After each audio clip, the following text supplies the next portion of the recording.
ብዙ ጊዜ ሰዎች ክብደት ስለመቀነስ ሲያወሩ እንሰማለን። ነገር ግን በተቃራኒው ክብደት ለመጨመር የሚቸገሩ ሰዎች ቁጥርም ቀላል አይደለም። ዛሬ በጤናማ መንገድ እንዴት ሰውነታችሁን መገንባትና ክብደታችሁን መጨመር እንደምትችሉ ዋና ዋና ነጥቦችን እናያለን።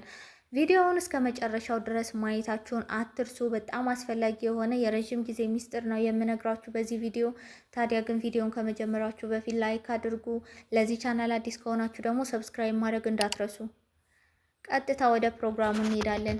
መጀመሪያ የምናየው ሚዛን የካሎሪ ሚዛን ነው። ይህም ደግሞ ክብደት ለመጨመር ዋናውና ቁልፉ ነገር ነው። ማለትም ከምታቃጥሉት በላይ መመገብ ማለት ነው። ጥራት ያለው ምግብ ዋናው ደግሞ ማለት ነው ቸኮሌት ወይም ቺፕስ መመገብ ሳይሆን በፕሮቲን እና በጤናማ ስብ የበለጸጉ ምግቦችን መምረጥ ግዴታችሁ ነው። ይህን ስትመርጡ ነው የካሎሪ መጠናችሁ የሚጨምረው። ሌላው ሁለተኛው የምግብ ብዛት ነው። በቀን 3 ጊዜ ብቻ ከመመገብ ይልቅ በየ3 ሰዓቱ ሊሆን ይችላል ትንሽ ትንሽ መመገብ ሆዳችሁ በቀላሉ እንዲያስተናግድ ያደርገዋል ማለት ነው። ሌላው ምን አይነት ምግቦችን መመገብ አለብን ወደሚለው እንሄዳለን። ለሰውነታችሁ ግንባታ የሚያግዛችሁ እነዚህ ምግቦች አመጋገባችሁ ውስጥ ብታካትቱ በጣም አሪፍ ነው። ፕሮቲን እንደ እንቁላል፣ ስጋ፣ አሳ፣ ምስር እና ጥራጥሬ ለጡንቻ ግንባታ በጣም ወሳኝ ናቸው። ሌላው ጤናማ ስብ ነው። ጤናማ ስብ ምንድነው? ሄልዚ ፋት ምንለው እንደ አቮካዶ፣ የለውዝ ቅቤ፣ የለውዝና የወይራ ዘይት ከፍተኛ የሆነ ካሎሪ ስላላቸው ለልብ ጤና በጣም ተስማሚ ናቸው። ሌላው ካርቦሃይድሬት ነው። እንደ ኦትስ፣ አጃ ምንለው ማለት ነው፣ ድንች፣ ሩዝና የበቆሎ ምግቦች ጉልበት ይሰጣሉ። እንዲሁም ፍራፍሬዎችና ጭማቂዎች፣ ወተት ከሙዝ ጋር እንዲሁም ደግሞ የለውዝ ቅቤ ከኦትስ ወይም አጃ ጋር ቀላቅላችሁ መጠጣት በፍጥነት ካሎሪ ለማግኘት ምርጥ መንገድ ነው። ሌላ የአካል ብቃት እንቅስቃሴ ነው። መወፈር ማለት ስብ ብቻ መጨመር ሳይሆን የጡንቻ ብዛት እንዲኖር ማድረግም ያስፈልጋል። በስተመጨረሻ ልብ ልትሉት የሚገባ ነገር ትዕግስት ነው። እንደ ሰውነታችሁ አቋም ወይም ሜታቦሊዝም ሲስተማችሁ ሁሉም ሰው ክብደት የሚጨምርበት ፍጥነት እንደሚለያይ ማወቅ አለባችሁ። ጤናማ ያልሆኑ የክብደት መጨመሪያ መድኃኒቶችን ከመውሰድ ተቆጠቡ። በፍጹም እንዳታደርጉት። ተፈጥሯዊ ምግቦችና ወጥነት ያለው እንቅስቃሴ ብቻ ነው ዘላቂ የሆነ ለውጥ የሚያመጣው። ስለዚህ አንዳንድ ጊዜ ብዙ መመገብ ሊያቅታችሁ ይችላል። ነገር ግን መጠጥ ቀለል ያለ ነገር ነው። ስለዚህ በቤት ውስጥ የሚዘጋጅ የክብደት መጨመሪያ መጠጥ እንዴት እንደምታዘጋጁ ላሳያችሁ።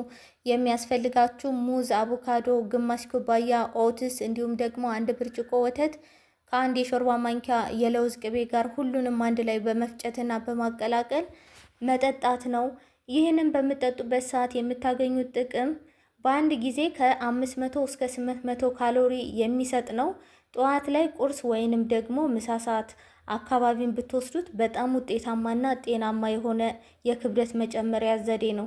ታዲያ የዕለት ተዕለት የምግብ ፕሮግራማችሁ በቀን 3 ዋና ዋና ምግቦችንና 2 መክሰስ እንደ ስናክ መኖሩ የካሎሪ ምጣኔው ከፍ እንዲል ያደርገዋል። ስለዚህ ቁርስ ላይ ለምሳሌ እንቁላል ፕሮቲን ነው ብለናል። ከዳቦ ጋር ወይንም ደግሞ ኦትስን ጨምራችሁ መመገብ። ታዲያ ክብደት ስትጨምሩ ጡንቻችሁ እንዲታይ ማድረጉ አስፈላጊ ነው። በተለይ ደግሞ ትልልቅ የጡንቻ ክፍሎች የሚሰሩ ስራዎች ላይ ያተኩሩ። ለምሳሌ ስኳት። ይሄ ስኳት የምንለው እግርን ለማጠንከር የታችኛው የሰውነት ክፍልን ለመገንባት ይረዳል። ፑሻፕ ነው። ፑሻፕ ደግሞ የደረትና የክንድ ላይ እንዲሁም ደግሞ የላይ የሰውነት ክፍል ቅርጽ እንዲኖረው ያደርጋል። እነዚህን ልምምዶች ስታደርጉ በሳምንት 3 ወይም 4 ቀን ብቻ አድርጉ። ጡንቻችሁ የሚፈልገው ዋናው ነገር እረፍት ስለሆነ በቂ የእንቅልፍ ሰዓት ሊኖራችሁ ይገባል፣ ከምግብም ባሻገር ማለት ነው። ሌላው ብዙ ጊዜ ችላ የምንለው ወይም የምንረሳው 2 ነገሮች አሉ። ውሃንና እንቅልፍን ሁሌም እንረሳለን፣ ግን ደግሞ ለሰውነት በጣም አስፈላጊ ነገሮች ናቸው። በቂ ውሃ መጠጣት ለምግብ መፈጨት ብቻ ሳይሆን ጡንቻም እንዲጠነክርና ቆዳ የበለጠ እንዲለሰልስና እንዲጠራ ያደርገዋል። ስለዚህ በቀን ቢያንስ ከ2 እስከ 3 ሊትር ውሃ ጠጡ። ሌላው እንቅልፍ ነው። የእንቅልፍ ጥራት፣ ጥሩ እንቅልፍ ለሆርሞን ሚዛን በጣም ወሳኝ ነውና ሆርሞን ከተመጣጠነ ሰውነት ደግሞ በተገቢው መንገድ ክብደትን ያከፋፍላል ማለት ነው። ለምሳሌ ስብ በአንድ ቦታ ብቻ እንዳይከማች ያደርገዋል። ሌላው የረጅም ጊዜ አኗኗር ዘይቤያችሁን ማስተካከል ነው። ምግብን ቀስ ብላችሁ አስተካክሉ፣ ስለ አመጋገባችሁ ማለት ነው። የምትፈልጉት ክብደት ላይ ስትደርሱ የምትበሉት የካሎሪ መጠን ቀስ በቀስ ወደ መደበኛነት እየቀየራችሁ ትሄዳላችሁ። ስለዚህ በድንገት መብላት ማቆም ሰውነታችሁ ሊደክም ይችላል ማለት ነው። ሌላው አካላዊ እንቅስቃሴ ነው። ጅም መሄድ ወይንም ደግሞ ቤት ውስጥ መለማመድ የህይወቶ አካል ሊያደርጉት ይገባል። ክብደት መጨመር ልክ እንደ ክብደት መቀነስ ሁሉ ትልቅ ቁርጠኝነትን ይጠይቃል። እነዚህ ነጥቦች ተግባራዊ ካደረጋችሁ ግን ለውጡን እንደምታዩበት እርግጠኛ ነኝ።